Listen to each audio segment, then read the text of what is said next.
you might hear my daughter. She's crying at the other side of the door because she wants to be with me. So sorry about that. And well, it's interesting that I'm here on the pediatric seminar because I never thought and I never expected to be a pediatric chiropractor. and and at the end, after the years, I see, I'm considered a pediatric chiropractor because I see a lot of kids, but really I don't think it was kind of how life took me. And like I'm thinking about this lately, like how we all want to share the chiropractic story, and how we all want to like introduce people to our lifestyle, to chiropractic, and attract that many people. And that's how I got into pediatrics, because I think that when people are going to have a baby and when people are pregnant, and especially when they're raising kids, you know, they're really interested in health and to hear different ways of doing things. And people reconsider their life, and people reconsider how to do things, and really want to take care of themselves. So that's how I really got into there, because it kind of like that's where you get a lot of people ask you about health and talks, and that's how I got into the community. So I wanted to share a little bit about that, because how chiropractors, we want to give talks and in different areas, and for me the way to get into the community, it's talk about kids health and family health, especially during pregnancy. I want to share some pictures about that, because pregnant women and pregnant families, they go to talks about health. In Spain, they go to pregnancy talks, they go to talks about birth, and they want to do things online, and they want to read stuff. And for me, that's a great moment for chiropractic to get introduced.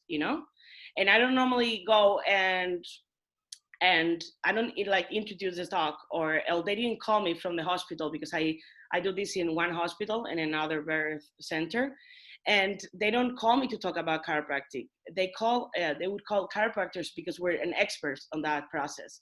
They're used to going to medical doctors and all that, but they go to make sure that they don't have any pathology, that they don't have anything wrong, but they don't have anybody to go to feel better and to be better and to help them make choices. So that's, I think, the where chiropractors can go. And from that, if you get into families at that point, um, that's like you gain like lifetime patients. Like you introduce them in that moment. So I wanted to show you some pictures about that. To see how I do it, because I'm not gonna talk about the whole 15 minutes, because I'd rather have you guys. Let me see. I'd rather have you guys ask me stuff. This is when I do the talks. So you go and you explain the whole pelvis thing, the nervous system and all that, and people love it. I've give talks in many places, different, and for me, to pregnant women and families, they're way more receptive than any other audience I've ever seen. Like you can go to workers for health, but pregnant, they're all like that. They take notes. I've never been to talks where they take notes, and they do. And I go with my baby. This is in the hospital that I go. I've been doing that for 15 years, and that's actually, I think, a big percentage of how I constructed the office is talking. So maybe you show them. So at the same time, everybody wants to know about the carriers. I show them the pelvis, the importance, all the stuff on the back, and so that's why, like, what I really wanted to tell you guys is that I don't think there should be like, oh, this is a pediatric chiropractor. I think if we're talking as chiropractors, that we want to go into the source, that we want to go, like, we really want to remove the real interference. Most of our patterns are from pregnancy and from the first years of life.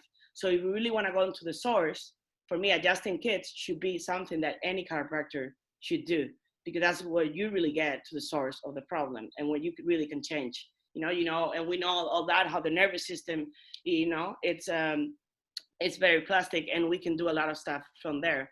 So, but yeah, people, everybody should adjust. I'm gonna go through the pictures, but you don't have to. Everybody should that, but yeah, I understand that to adjust kids and pregnant, you have to know, and people ask you so many stuff. And for me, that, you know, I have to be honest, I normally take a little bit longer with kids and pregnant women because they have a lot of questions. That's why they're so receptive. They want to learn so much that they ask questions. So, you know, you spend more time, you know, answering them. But that's a chance to really share the idea, you know, answering their questions. And they're going to ask you about anything. They want to know how you do it. They want to know, you know, what you recommend. They want to know everything in there. So that's how you introduce them to chiropractic, and they really get it at that point, you know. So I wanted to show you that, you know, this is, my daughter was like a month old back then, you know, and that really inspires them. You know, if you want to, you know, if you show them, so you can adjust with the baby and do that.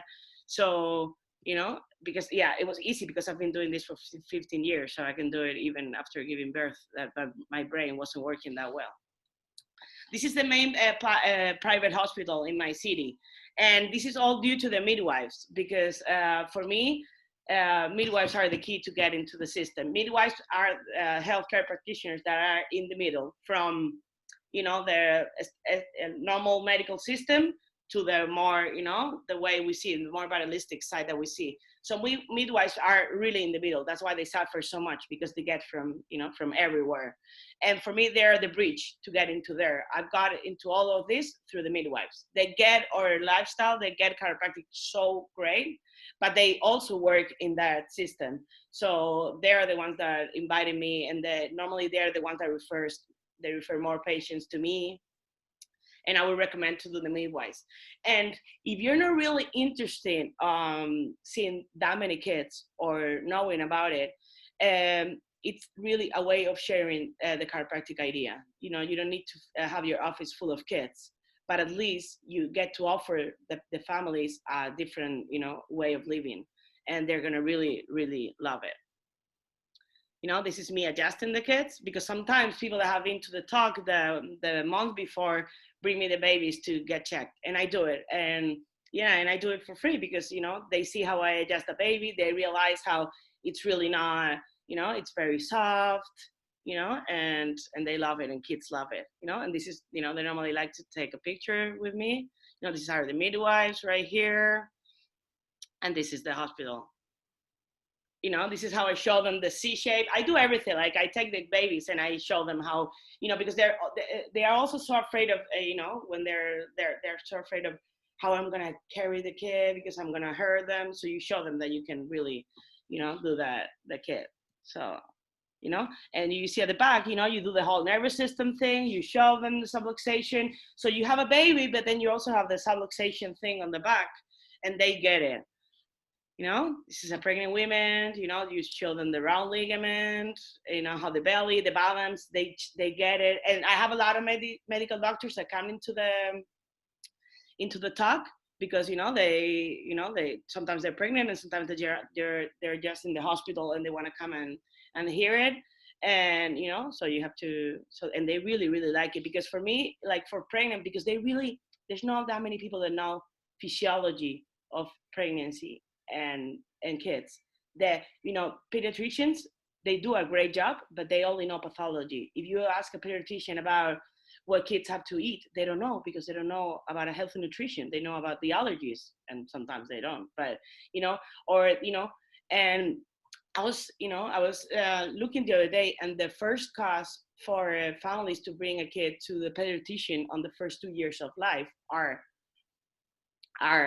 breathing problems, digestive problems, and not sleeping, like being shaky, like colicky kid. And those are the things, the first three things that they do. And those are the things that chiropractors help so much, you know? And, you know, if there's a crying baby in the family, and I'm talking about the extended family, at least here in Spain, if you have a baby that doesn't sleep and don't cry, the whole family knows, the whole building knows, all the neighbors. And if in 1 or 2 weeks the baby stops crying, the mother and the father are different, everybody's gonna ask you, what do you do? How do you do it? You know, and you're saying, no, I took them to this chiropractor. You know, that's like exploding, because the baby and the kids are the most valuable thing right now in the society, you know, and in the families. So, and chiropractic is so fucking powerful in kids. It is for everybody, but in kids, it's something that it amazes me every single day when I'm working.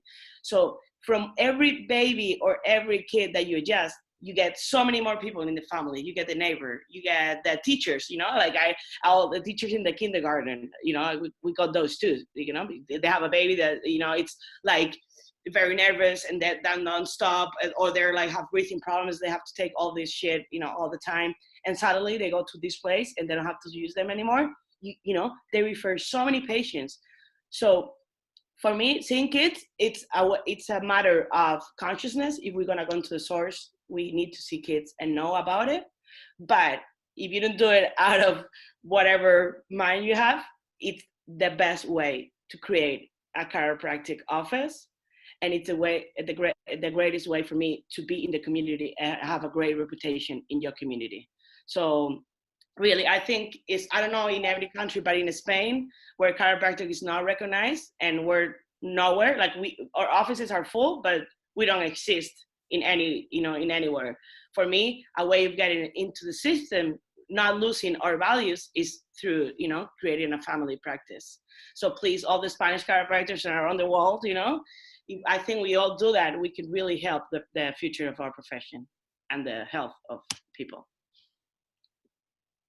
So I don't know if you have any questions. I wanted to, I'd rather answer questions than keep talking. Mm-hmm. I really liked the way, Amaya, that you are so interactive in those talks, where you take the table and the cushion and show the women who are pregnant how they can lay down on the table and how you do that. I think that helps a lot, I'm sure, And it's amazing because normally I teach a little bit about the balance in the pelvis and the system, nervous system, and I said, does anybody want to come into and normally the people that want to come are really desperate, right? Like are feeling bad, and I show them standing, how the belly is, the shape, and they're really like breathing, up there and all that. And the best thing is when they get out of the table. And I don't really do a full adjustment because you have to say I don't take the full history, so I don't. It's just balancing the pelvis a little bit, and because my approach is mostly BGI, so you can really release it with any force, and they get up and it's like, oh my God, this is amazing. I can breathe. They keep going for minutes and I don't even have to ask them, So for me, really, it's like chiropractic, it's amazing itself. We don't really have to sell it. It's sell it by itself, but we have to get it out there for people to feel it. And this is, for me, a great way of getting it out there and selling by itself. And Amaya, how did you first make contact with the midwives? Well, that's normally easy because I'm from here, I think it's easier in your hometown because, I know the midwives, it's a friend of my mother, But then, for example, I work with two midwives mainly. And one, it's a friend of my mother because my mother is a nurse. So, midwives here are nurses. So I got there. But the other one, no, the other one I met them through work. And 80% of them, actually, like 10 years ago, I wish it was now that I know much more than 10 years ago, they called my sister and me because I work with my sister, Macarena, and they called us from the national health system to teach all the midwives in the province, which are like 100 of them. And so we did a course to them, and that also made that all the midwives in the area, because like they don't know there's no people that know about biomechanics of the pelvis, and and how well we know. I was talking to another chiropractor the other day, Bea, that has to be there, and she's like, Amaya, we're not aware, nobody knows what we know about health in this way, about health. And it's true. So when we don't realize how much we can give to the society till people tell us. So when they call us from the national system and we taught the class, people, all the midwives met us, and then they call us. And sometimes they have been to different, we call it centros de salud, which is like little health places that they have, not a hospital, but smaller places. And we go there, midwives call us, they know what we do and they call us. So you have to start, and then when you start, then people start. Yeah, that's how I got in contact. And now they're the midwives that coming to my birth, and now it's easier. Mm-hmm. If anybody else had any questions for Amaya, you just write it in the chat so that she could see that.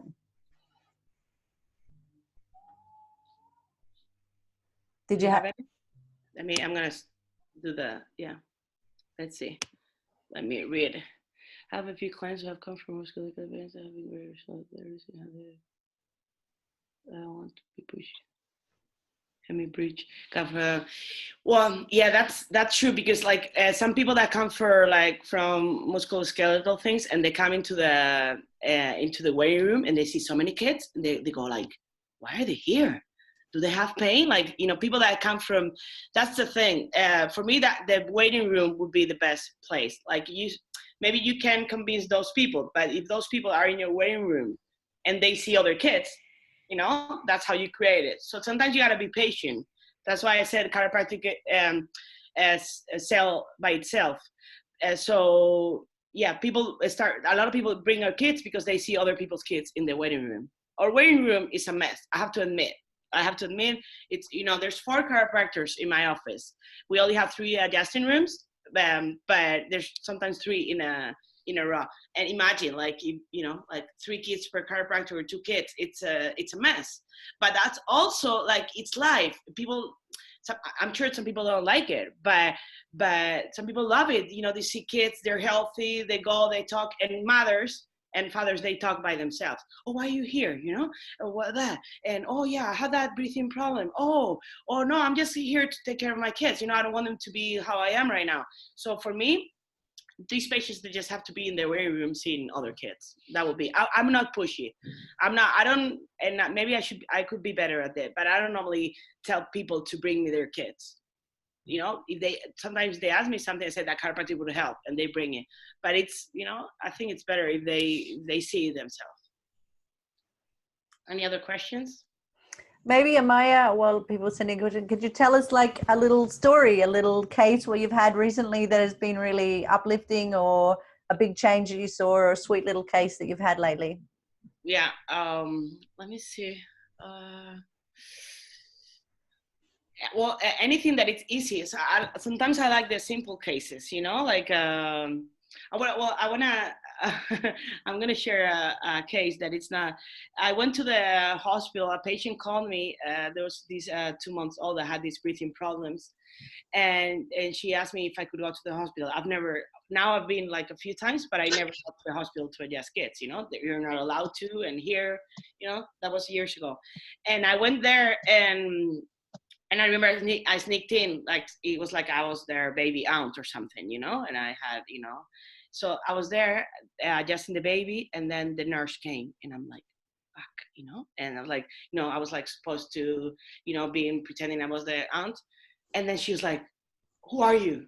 And I'm like, well, and she realized there was something weird, and I'm like, well, are you Amaya? And I'm like, yes. Like, are you that chiropractor?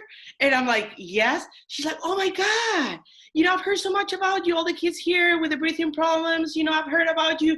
You should come here and help, And it was like, oh my God, even the nurse here in the, in the breathing area for the baby knows that chiropractic helps, And that was really amazing. I've had like one baby that had antibiotics for the first 2 years nonstop. There was never more than a week without antibiotics, and it was for otitis media. But then, it was otitis that she had all the time. Obviously, we all know that the sticking tubes were not draining, so it was not an infection problem. It was a draining problem. The chiropractic works amazing with that.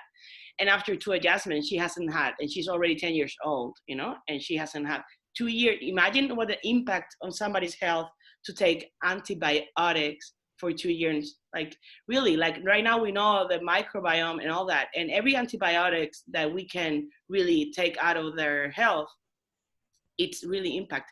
One of the things that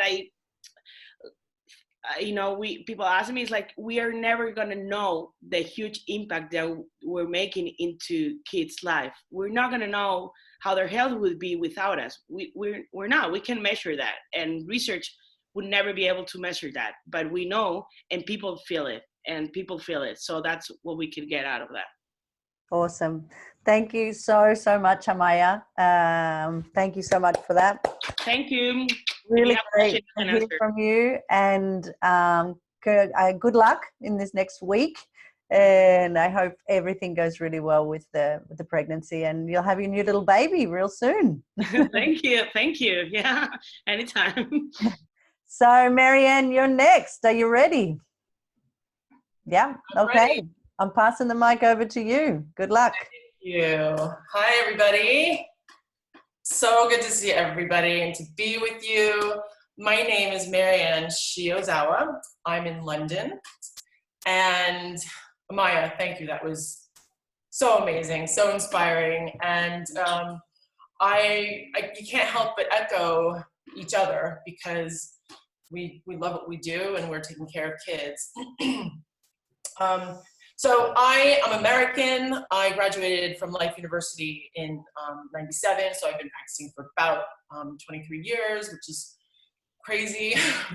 I live in London with my British husband, that's why we're here, and my 3 kids. I mostly practice NSA, or as they call it, network spinal now.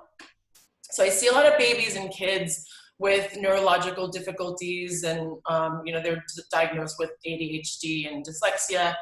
And my interest is in brain hemispheric function and functional neurology as well, and I kind of incorporate all that and integrate network spinal with that.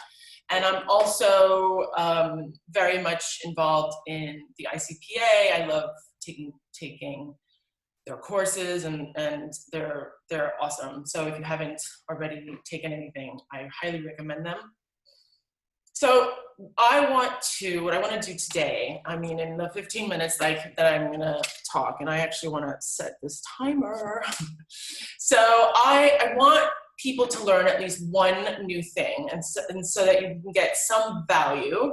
And I also want people to feel inspired to start seeing more babies, more kids, because kind of what Amaya, what you said, I find that I want pediatric chiropractic to become a non-niche, because I really feel, for me, chiropractic is what it's all about. Chiropractic, pediatrics, and babies and pregnant women, and just wrapping the whole picture. And so I'm gonna, if you guys are taking notes and everything, because I have a couple slides, you don't need to take notes, because I can send you a summary of what I'm talking about if you want. If I can just email it to you guys. So my message is simple, and this is a short version, and the message is just do it. Don't be shy, don't be afraid, just do it. Put your awesome hands above the parapet. Adjust the kids, adjust the babies. You have these amazing hands that gather so much information.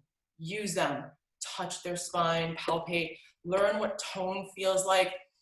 Patrick, the 2 Patricks and Anna in the first chiropractic, right, Erin? It was the first chiropractic. They talked about tone in a brilliant way, like they went into detail, and the amount of information that they said in that time was like, whoa. So I'm not gonna go into that detail because I don't need to. So learn what tone feels like, the bones, the muscles, the neurological components. And so right now, you must be feeling doubt. I think a lot of people are a little bit scared or nervous. And I want to remind you all that we are leaders. We live by example, and we live the chiropractic lifestyle, right? Amaya was talking about how when she was pregnant, and then when she had kids, she started adjusting more children. We live the chiropractic lifestyle. We live in the salutogenic model. And you are a leader in that. I want to tell you, I don't know how many students are on this call, but there's a range of chiropractors, and sometimes we don't realize how much of a leader we are for people. We set examples, and just by being a chiropractor and having chosen this lifestyle, this profession, you set things on a different level of living. You're vibrating on a higher frequency, and people want that too. And that's why I love being with everybody. We are my favorite people. And in this time, you know, we're questioning so many things. You know, our bodies go into a lot of fear. We experience what every human experiences right now in the world. And so who do we reach out? We reach out to each other. And these are our anchors. You guys are my anchors. And being here, spending time with you in this time is like an anchor for me. And this is why I come to do this. When Erin asked me, I was just like, yeah, like, hello, sign me up. So we can lift each other up.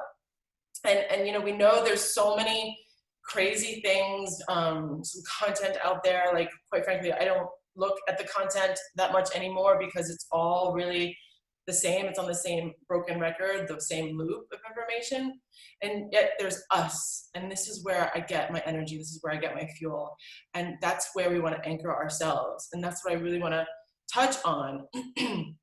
So why are you here right now with me? You might have a pediatric practice. You might be just in this like learning curve with adjusting babies. And, you know, or you just might be curious about it. You're not really sure. So whatever it is, I'm here to tell you that it is so simple. It is so simple because babies, I mean, Amaya, you said like it's so simple, right? And so much magic occurs when you get to adjust a baby or a toddler or any age. It's just 1, 2, 3. It really, there's no thinking with it.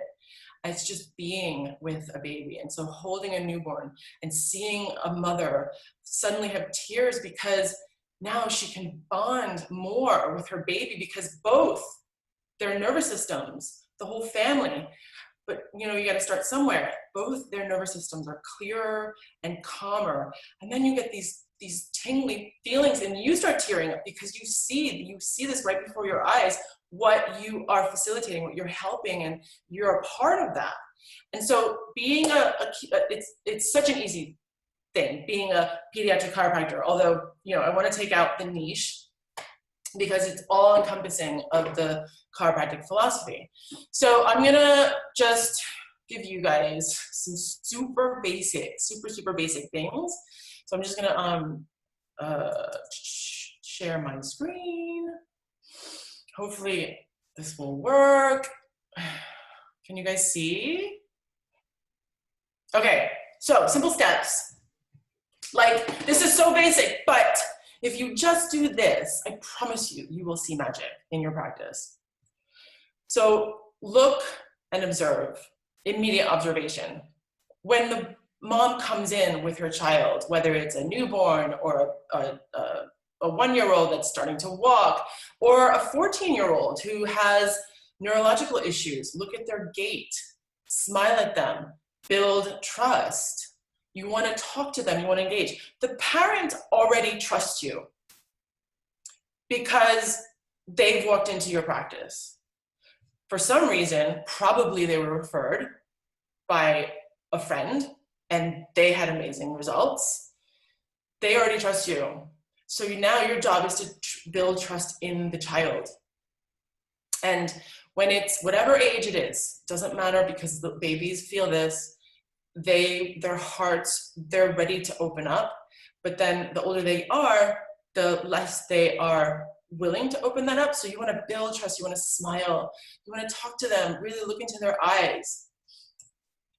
Check their posture. Basic shit. Like, we're chiropractors. What are we looking for? We're looking for posture. We're looking for the curves. We're looking for anterior head translation. We're looking to see how much defense is their system in. It's basic stuff, you guys. Check range of motion, actively and passively. Ask an older child, can you turn your head this way? Great. Can you turn your head that way? Great. Passively on a baby, especially cervicals, check range of motion, check function. This is what we know. You guys already know how to do this. Tone. Again, I highly recommend for like a super speedo turbo drive, awesome presentation on tone. Listen to the first Chiro chat with Patrick Freud and Patrick McMahon, and they, oh my God, they go into detail and it was awesome. Right, Erin? It was so good. So Can a 2-month-old hold their head up? Is it floppy, or is the child floppy? You see some kids who are 6 years old and they just can't even hold their bodies up. They're so hypotonic. Or are they hypertonic? Do they have rigidity in their spine when you hold them? Tone is about adverse mechanical core tension. And again, Patrick will go into it, but that is what it's all about. Tone is like, I like to give the analogy of music, an instrument, sound. When whoever knows how to play an instrument like a guitar or the violin, the higher the tension of the chord, the more tension throughout the system. That is tone, and you can feel it throughout the whole spine, in the muscles, in the bones, in the way that you can feel a baby's whose legs are in such tight flexion. Can you easily pull the legs straight? These are different things that you'll start to learn and you'll sense. So tone, is it high tone, low tone? A really good way to see if their tone is, their developmental milestones are matching and they're developing normally, is the sit-to-pull test. So what you do is you have the baby lay on the table, supine. You grab their arms and you just pull them very slowly up to sit. Does their head lag? And do they have the reflex to pick up their head for a few seconds or down? And you can do this with a newborn, no problem. Another really good way to check tone and just to see if things are functioning well is, can they lay supine and prone comfortably?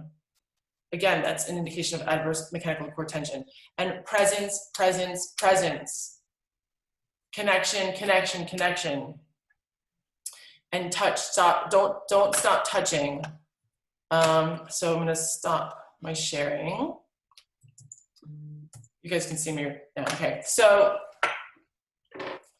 those are basic things that you can do.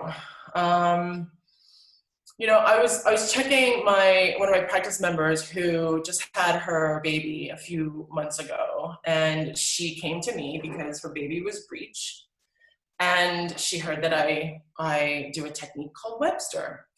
And the thing about a lot of pregnant women is that they come in, and 80% of them, they come in their 3rd trimester, maybe more. And they say, I have pain here, I can't walk, or my baby's breech. So there's a symptom. And what we want to do is we want to move from the pathogenesis mindset and move into the salutogenic lifestyle mindset. We need to delete the word treat. Everyone, when you've got your chiropractic hat on, we need to delete that word, because what happens is people like this pregnant woman who came in, they come in and they don't know anything other than pathogenesis. They don't know anything other than the symptom and can you treat me? And so when you treat the patient for a symptom, it's finite. Once that symptom goes away, what's next?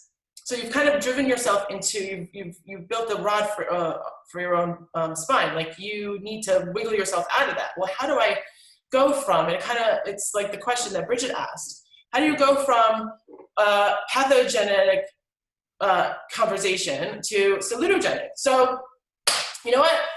I had too many pregnant women coming in their 3rd trimester, and I was so sick of it that they would stop coming after the pain went away, or they stopped coming after the baby was born. I said, fuck it. I'm just gonna slap it to them. Just give it to them. Because you wanna live by example. I'm living this life. I adjust my family. I live in the salutogenic model. And so we need to move these people's mindsets little by little and get them out of that thought, that lifestyle, that mindset of pathogenesis, where health is based on the absence of pain and symptoms, and the body is deficient of outside sources. They take a drug because they think they're deficient on some chemical. They believe, or they really don't understand, but the ignorance about healing is an isolated event, and it's not connected to anything else. The outside in mindset. Salutogenesis is the way we live, and we need to give them that anchor. We need to show them living by example and telling them right off the bat, and plant those seeds. You know, you don't take it literally. I didn't slap anybody. Just little seeds that you can plant, where in chiropractic, don't use the word treat, because you're not even treating a vertebral subluxation. Stop saying, I'm treating your vertebral subluxations. That's like the fine line that Anna was talking about in her talk. And Anna, I can't remember her last name, but she was talking about that fine line where when you still think outside in and we're treating a vertebral subluxation. That's not what we're doing, people. And you need to get that, because when you get that the innate intelligence is released by an adjustment, the body heals itself. The body is working and it's reorganizing and it's functioning the way it was designed to. And that is within all of life, all of babies. And treatment, the word treatment, does not exist in the salutogenic model.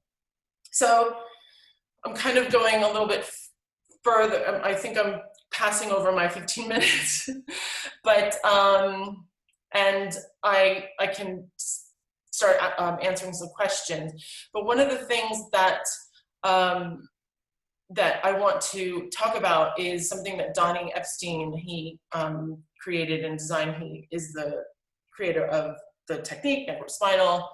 And when parents come in and they ask you, they say, oh, you know, my child has headaches, or my child has whatever symptom it is. So let me go into this. So what you can talk about in the salutogenic model, you can say to people is that healing starts with, healing is AAA, and healing and the journey of healing starts with awareness. Awareness of what, oops, that's my timer. So just a couple of more things. Awareness is about the experience and the being aware of what's happening within the body. What is so? And what is right now, what is going on? And the awareness of that without the need to change or to judge or to criticize it or even understand it. And then acknowledgement. Once you're aware of what's going on with yourself, we can acknowledge what's so. And we're declaring it, we're using our voice. I have pain here and it feels like this. And just accepting it and acknowledging it and being aware of what's going on within ourselves. Acceptance. Accepting the experience with your acknowledgement together. And again, it's without your need to change it or transform it or end it or replace it. And I saw this meme and I thought it was really appropriate. Woo-woo is cray-cray, but in a pandemic, the non-woo-woo go cray-cray, and the woo-woo are calm AF. So I thought that was really funny because it's true. We live and lead by example, and we live in this time where we are rising to help people, and that with chiropractic and adjusting babies and learning. That is really what we're here for. So you guys have the power, you guys can do it. Any questions? Definitely, Maryanne, if those slides, if you can pass them through to me, I'll put them on the Chiro chat group so that people can have them. Yep, no problem. Yeah. Hey, and can I just ask you a bit of a weird question? And I'm sorry. Because you do NSA, when you do NSA on a small baby, on a newborn or a very young baby, what's the respiratory wave look like? Like, how does that look in a newborn? You can actually hear it. They'll sometimes just go. It's like, you know, I mean, it's very immediate, and you can hear it. You can see. They're going to wiggle a lot. So, you know, I can understand that when you've got, and that's what you want to see. You want to see a response, and it is different. I mean, maybe that's why chiropractors have they're a little bit shy in knowing what's different, because babies and children are not small adults. They are very different.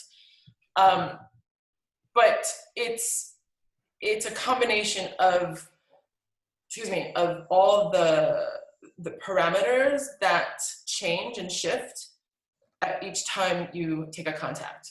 And you can hear, they're gonna make sounds, they'll take a breath, you can hear it, they'll just go, you know, they'll do, you'll actually feel and hear and see the tone change. Mm-hmm. Yeah, I mean, Shannon just wrote in the group, she's a NSA practitioner in Switzerland, I think, and she said even mum can feel the waves. Yeah, exactly. And you know, they're not really sure. It's funny because they'll be usually the baby, the younger they are, the more likelihood that they'll be on the mum, and the mum will feel the baby just totally relax, and the baby will wiggle, and the mom will instinctively try to hold the baby still. Mm-hmm. And so they'll just kind of like hold the baby like this. So I'll just say, don't touch your baby. So I'll just say, just hold your arms out like this.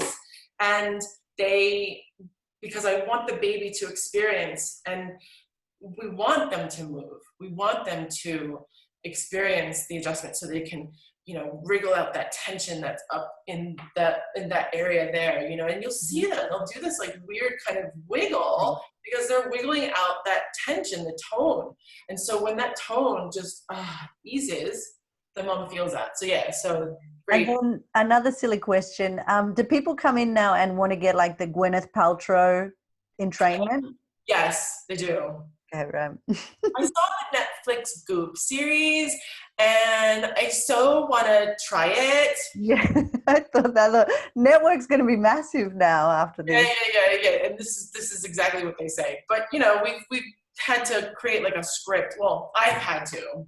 Mm-hmm. And you know, I'm just like, listen, you can't, don't try. I'm like Yoda. Yeah. Dude, don't try. Well, Gwyneth does it. I want to do it too, you know. Exactly. Well, thank you so much, Maryanne, for that. That was really, really good. And I see that the chat's a bit active about different things and answering different questions that people have said too. So thanks for writing in the chat as well. And yeah, if you could send us that stuff, I'll load it up onto the Facebook group straight after. Yeah. Thank you so much, Maryanne. You're very welcome. Thank you. And now for our last speakers, and this will be the first time that I've ever had a couple talk. So thank you guys for being the double team to do the last speakers on today's call. Simon and Jen from Melbourne, Australia, it's all yours. Thank you. Could be fraught with danger having a couple like. It's late at night here too. That's the other problem. We're we're ready for bed fairly soon. Yeah.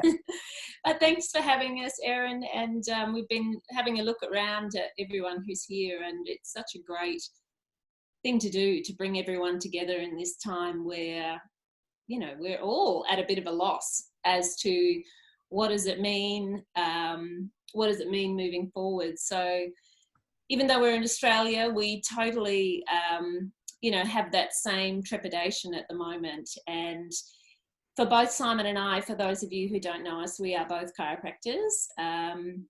I think, like the other speakers, we would easily say we're much more family practice than we are pediatric chiropractors. Here in Australia, that has a tone of sometimes chiros who've done a lot of peds training, it can be a bit elitist. And I say that with a lot of love, but also experience with that. And having grown up as a chiropractic baby and with this thought and vision, you know, that all kids should have chiropractic care and it should be a part of their lifestyle, it's always been about families for me versus, you know, being this sort of refer a baby to a specialist chiropractor and they may have a few adjustments and it may be very conditioned based, and that child, that parent may not then adopt the chiropractic lifestyle. So for me, even when Erin asked me, you know, I was fairly clear about saying, well, we're actually family chiropractors versus pediatric chiropractors. And we've always believed that all chiropractors have the power to see all of the population. Mm-hmm. even with your basic training, you really do have the power. And I think even when you're challenged, which we all are at the moment, it's a really good time to start reminding yourself that you're a servant. You wash feet. That's what we signed up for. And the more you get pushed and put under pressure, and our profession has come from that. We are used to being pushed around by the winds of prejudice, of whatever you want to call it. So this is just another challenge. And a couple of years ago, I dared to speak out against medical procedures, and I lost my license. And the government in Australia took my license like that. And for 7 weeks, I had the inability to practice. So I feel uniquely trained at the moment to be thrust back into this, like everybody else in the world, where you're in shock and trauma, and you're like, hang on, I'm here to serve. How can you take my rights away? You know, and you guys are stuck at home going, what? You know, I'm a loving servant of the people. And so I think it's really interesting for us, because we've been through that. We had to take the government on and get them to overturn the courts to overturn the decision, which we did, thankfully. But in that process of shock and trauma, it's a really important time for you to drop back as a healer and a leader and find stillness, because from your stillness is where you can rebuild strength. It's like you drop to a new level of depth in your foundation, and then you have to rebuild something and think, okay, every day, if I'm not able to serve and adjust with my hands today because I'm stuck at home, how can I serve? And I thought one of the best things we could do is and tell you some of the things that we do to serve even when we're not in the practice. And ironically, this time is your time to invest in people, because you're taking your practice, your office, out of the office, and you're sowing it. You can sow it into the community and into their hearts and into their minds, so that when things return to good again, you will have branded yourself in their life, even though you weren't directly benefiting back or in this time now. Yeah. So let's talk through some of those strategies. Jen's going to talk about a couple of other Well, things. I think, you know, before we jump into some of the things that perhaps you can be doing at home, part of that is settling in your heart with having a level of trust. And I just want to share with you that I am still so steadfast in my certainty that there's never been a better time for chiropractic. I fundamentally believe, having grown up in this profession, having seen, you know, the different spears that are thrown from, you know, the medical profession, big pharma, whatever's gone on in the last number of years, the pivotal thing for me is that the yearning for parents right now across the world for answers, for guidance that's safe and effective, I don't feel has ever been stronger. And I think that what we offer as chiropractors is something so unique. And I just want to talk about that for a minute, because I think if we can really own that and tap into that every day when you're sitting at home, it helps you just realize that, like the nervous system is wired for connection, human beings are wired for connection. And right now, people are desperate to learn about how they can invest in their health. And they have a lot of trepidation about jumping onto the vaccine bandwagon, you know, all these conspiracy theories. They have a lot of trepidation about, you know, what's the right next move. And if you have been a constant resource in your community, that's what they come back to. And so, you know, like some of the, you know, the other speakers were saying, you know, for us, pregnant women are really the nirvana client. And if you take that opportunity, even though 80% of pregnant women come in with some kind of, you know, biomechanical pain, if you take that opportunity each visit to help them understand the benefit of adjustments all through pregnancy, right into the lead up of their birth, post-birth, versus just sitting back and only talking to them about, you know, their condition, then you start leading that family right from the get-go. Mm-hmm. And so I see that a lot. You know, if I'm not in the practice as much as Simon, but if I have a new patient who's, say, a 2-year-old, and the mum, it's happened so often, and it almost makes me cry every time. The mums will say, do you know what? No one's ever told me what you just explained about chiropractic. They say, I saw a chiropractor when I was in pain in pregnancy, and no one told me about the benefits of being adjusted in the lead up to birth or for my child post-birth. And so I want to take this brief opportunity that we have with you to just be brave. And even if you feel like maybe I'm being a bit pushy, if you come from your heart in knowing that all you're doing is, you know, wanting to love these people and offer them information that they aren't going to get anywhere else, you raise that opportunity for them to start a different lifestyle. And I just want to share with you very, very briefly, governments around the world are looking for health solutions because they can't sustain the burden financially of all the chronic disease that is hitting our children, it's hitting adults. And so there's a lot of research that talks about that the leading types of diseases are chronic diseases, like we all know, you know. But as far as kids are concerned, when chronic diseases show up, so we're talking about asthma, allergies, diabetes, obesity, and cancer, so non-communicable diseases. The two driving factors that lots of research talks about is how our babies are born, so mode of delivery. The other second factor that predisposes and makes them vulnerable for chronic diseases is whether they're breastfed or not.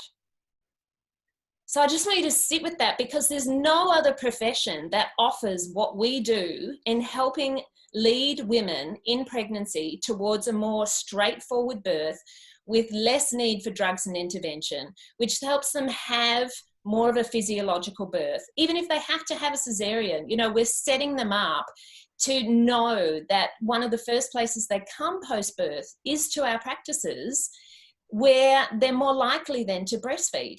So both of those routes is a way that we set up and we microseed the microbiome. So the crux of all of those chronic diseases is the microbiome.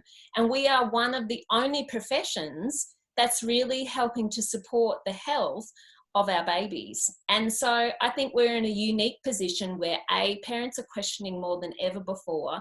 And two, if we start educating about this, the long-term benefits, the short-term benefits of having these babies, you know, moving dynamically in the womb. So all of those developmental milestones are happening as they move around, as they have a more straightforward birth, as they're checked post-birth, as they're learning to breastfeed and digest and all of those things. We're setting that family up to, you know, to move towards having greater confidence in their health. So I really think we're at a wonderful time as a profession. And if you can sit in that, even at a time where you can't, you know, physically be touching people, all this crap about, you know, social distancing, I think we need to make a distinction between physical distancing and social distancing. Yes, let's go with, you know, all these guidelines of physical distancing, but let's ride with the opportunity of connecting socially, or, you know, text messaging clients. I'm just going to pause her for 1 second. Because she's the smart one in the couple, okay? And for those of you that don't realize, Jen is like this resource fountain that we can all drink from, because she writes about it all too, and all the detail that she's talking about, she puts in her blogs, and she fully references it because she's so hacked on by all of the skeptics out there. And so you don't have to know all this stuff. And in fact, when we graduated, I think I was 23 years old, and I looked like I was 15. And so I wasn't really credible.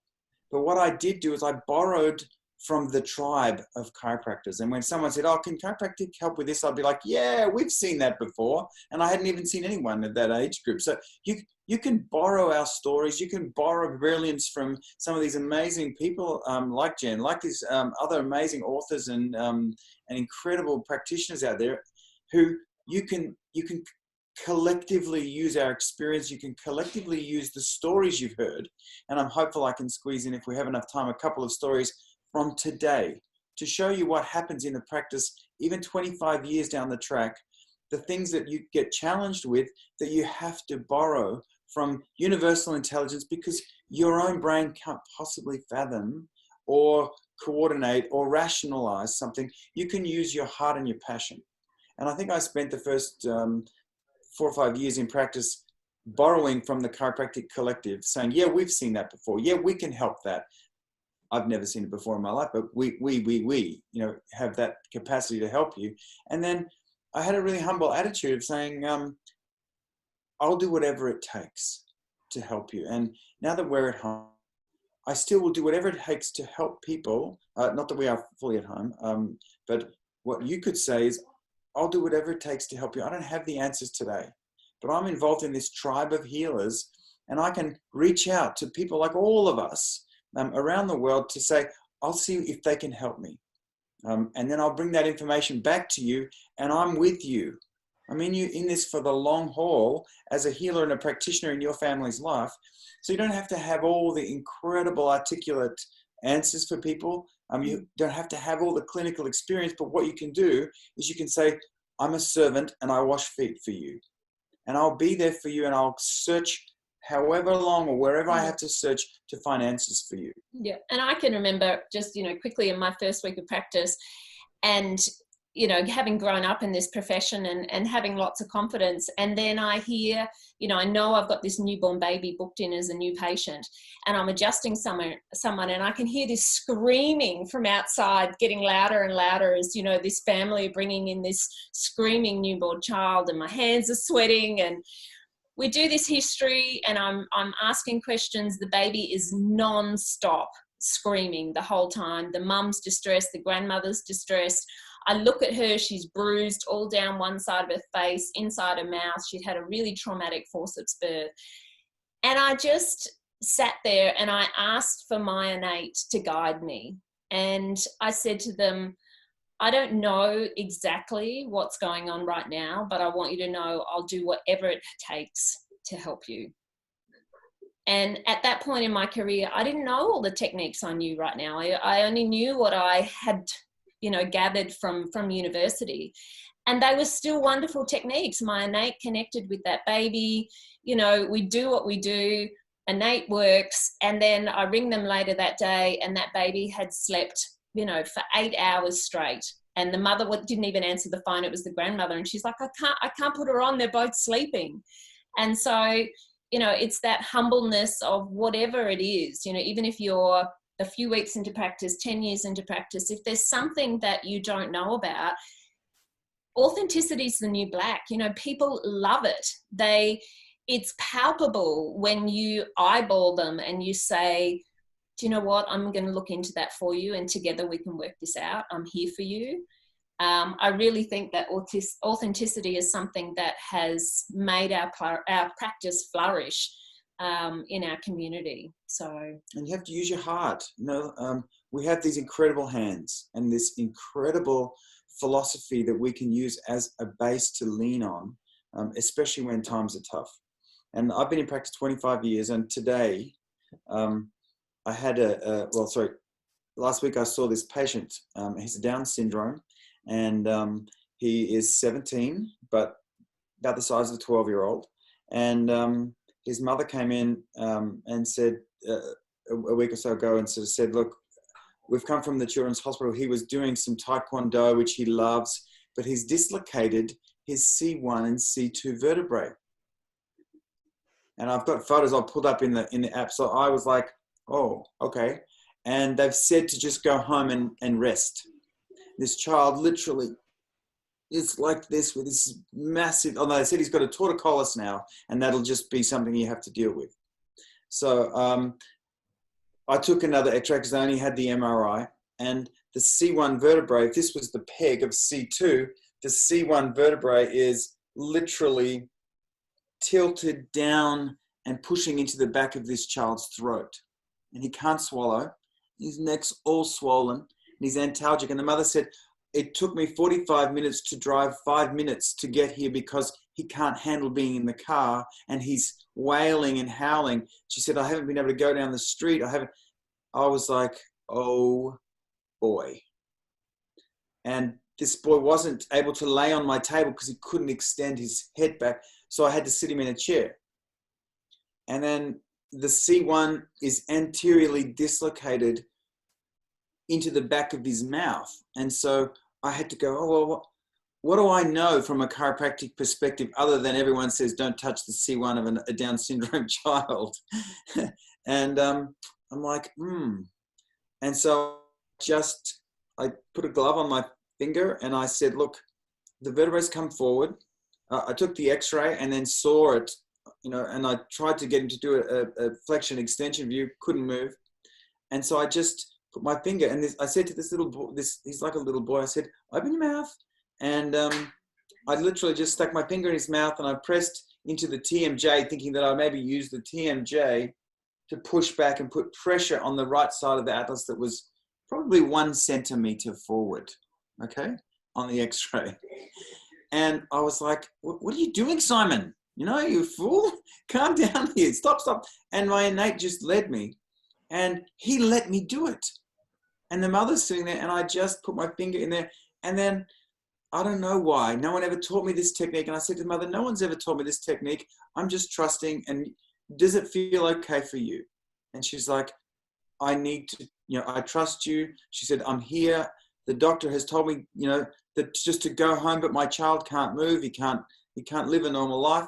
And so my finger just went internal from the TMJ, and I felt this hard stone-like mass in the back of his throat.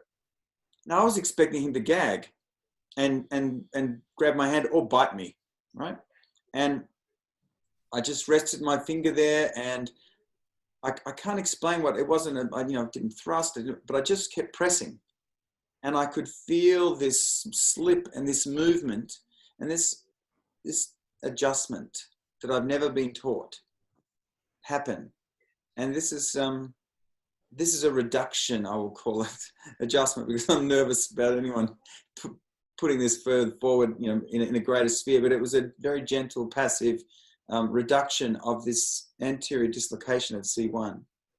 And this child was able to move his head, and he's nodding, and he's driving in the car a week later with his mother. I have insisted on a soft collar for his neck, because it is incredible what can happen when you just trust your heart, and the challenges that we get. And my biggest point about that is it's a challenge for me. And yet at the same time, when you lean in to your challenges rather than lean out and be shocked and traumatized and frightened, it's your chance to grow, it's your chance to build, and it's your chance to really take yourself to the next level. So please borrow from our experiences and lean into this time, not lean out, and find ways and means to get out into the community, to take your practice into the community, even when you think you can't. Mm-hmm. Yeah. Did you want to say something? I just think, further to that, leaning in, I was reminded today of, I'm not in the practice all the time. So for me, I rely on my mobile phone a lot. I rely on connecting with patients via that or Zoom or whatever. And it just reminded me that it's a great way for me to still stay in touch. Mum. Oh. Still, we're there. Yeah. And so while you guys are at home, if you can lean into, thinking about all of your recalls, thinking about people who've fallen out of care, and just stepping up and being brave to connect with them, and if you're, again, doing it from that heart center, I think that, the worst thing that can happen is that they just know that you're thinking of them. The best case scenario is that you start this ongoing dialogue and they feel, heard. If for some reason, they had a new patient visit and they dropped out of care, you could just be completely authentic with them, was something I was thinking of today, and we talk about, we've had 15 different associates over the years. And there's something very courageous about calling someone, even messaging them if that's what you feel is more appropriate, and just saying, I've been thinking about you. I'm wondering if in some way perhaps I let you down. I'd love to hear more about what's going on for you, and be, you know, of service, whatever feels right to you, where they go, oh, actually, well, you know, I did feel like she rushed me or he rushed me, and, you know, they didn't do this, but it's like you're pausing and giving them the opportunity to give you a second chance, if that makes sense. So I think, you know, you're not in your practice, but it's a great way to be brave and think about all of those people for whatever reason. And often it's got nothing to do with us. But if we're vulnerable and we enter a conversation where they can all of a sudden have someone reaching out to them in this time, and, you know, it might be someone you haven't seen for a while, and you can send them something that you think is really useful for them. I think that, you know, again, people are so desperate for that connection right now. And, you know, we're in a unique position to do that. I tell you what, something that I do every single week, and it's a really easy thing when you're busy in practice, is that Jennifer has a website with hundreds of blogs, all about topics to do with parenting and children and infant care. And you can just Google on her like a search on her website, any topic that you've got, whether that's feeding or microbiome or probiotics or irritable child, and she'll have a blog, and you can just cut the link to that blog and text it to someone and say, hey, I thought this would be really relevant to you. And what you know about everything that Jen does is that she has, chiropractic is always woven through a story, even if it seems like it's talking about nutrition or about anything else. And it's always got your back and referring them back to the chiropractor. So it's a beautiful way of educating at arm's length, to find a resource that's free that you can actually just cut and paste, send it a text saying, hey, I read this, thought of you, here you go. And my suggestion for you, if you're sitting at home, is get your database out and start using your mind's eye, your inner guide, to go through that list and think, what could I send this person that's chiropractic related, relevant to their life, and just let them know that I'm thinking of them. It's a really powerful tool to take you and your practice out of the office, you're forced to anyway, and sew it into their lives. Text them, email them, whatever it takes, so that then they're going to think of you and be tied to you, bonded to your brand when they're least expected, or when there's no obvious transaction there. Yeah. So it's a beautiful way of reaching into your community when you're at home and you've got the time, because that's your chance to educate. You know, an example of that is, you know, a couple of weeks ago, even a few months ago, I had a mum who came in with her 2-year-old, both as new patients, and the dad was there. We were having great conversations, and it was just the mum and the daughter that were booked in. And I said to him, you know, have you considered being adjusted? And he goes, oh no, I can't even handle having massage. Anyone touches my neck, I get a migraine. And I managed to talk him round to, you know, to me checking him and him having, you know, an initial consultation. And part of that was, it really showed up a red flag for me that he needed to have an x-ray. And Simon took the x-ray and then briefly went through with him, and he had actual evidence on his x-ray of like heavy metal sediment within his soft tissues. Within his soft tissue. And he's a bricklayer, so he had a lot of toxicity that was evident on his x-rays. And Simon mentioned it to him, and for him, he made that mean, well, I'm presuming, but you know, I don't really want anyone working on my neck. I get migraines all the time, and oh, that sounds really serious. Maybe this is not right for me. And so the reason I bring this up is I, you know, obviously was adjusting the mum and the little girl, but I did not let him out of my sphere. You know, I was messaging her and saying, you know, like, if Adam doesn't feel like this is right for him at the moment to get adjusted, here's some resources that I think he might love to read about heavy metals in, you know, as a bricklayer and what that might mean. Here's some products that I think could be really useful. Whatever I could think of, I wanted him to feel loved and supported, whether he came back to our practice or not. And I did that. I checked in on him a number of times over the next few months.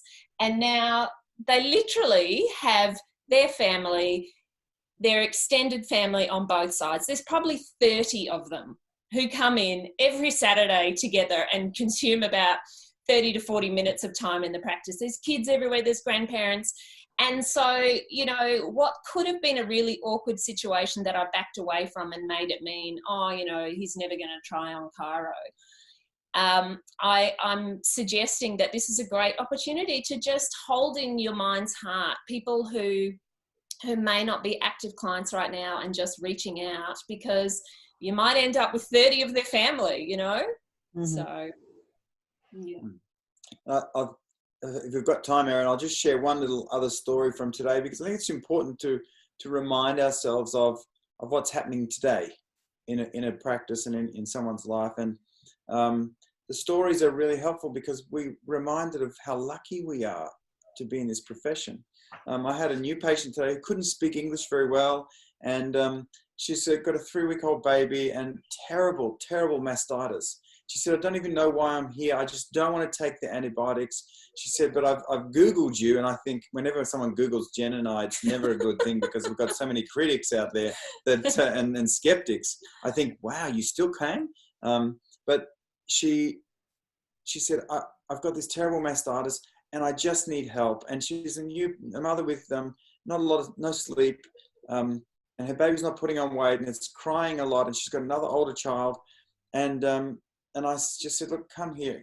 And I gave her a hug. I said, you need a hug first. And she's like, oh, can we do that? I said, it's okay, I've got permission because I'm an essential service and I have to touch you. She's like, oh, good. And then she just cried and cried and cried. And then she said, I said, come on over here on the table. I said, I explained the nervous system and the connection of the brain to the breast, and how it was really important. I could tell with her posture and her poor breathing that there was something through here. And I said, just come and lay down, because she was crying and she was upset. I said, let me help you. So I didn't even do my normal education process. And I laid her on the pillow so that her breast wouldn't be sore. I said, you just keep an eye on the breast. She said, don't you want to see my breast? And I said, not really, because I want to focus on what's important. It was a really innate discussion. I said, just let me show you something first. And I pressed on her spine. I could find it was an enormous subluxation in the T1, T2, T3. And I just said to her, look, you can feel that electricity is going to come from here and into your chest and your breast. So I proceeded to adjust it very gently. And she just sobbed and sobbed. She said, I can feel the electricity coming back into my breast. And the lump in her breast was 2/3 of the entire breast tissue. And as we spoke, she sobbed, and I passed her tissues, and I'd adjusted her. She just said, I can feel it. I can feel it. And I moved to tears at the fact that I was so lucky to be there and to witness this. And then by the time I actually got to look at the breast, she showed me the breast and how red it was. It was already leaking and moving, and the tissue was already expelling. And I just want you to know that it's that trust that you have to fall back on.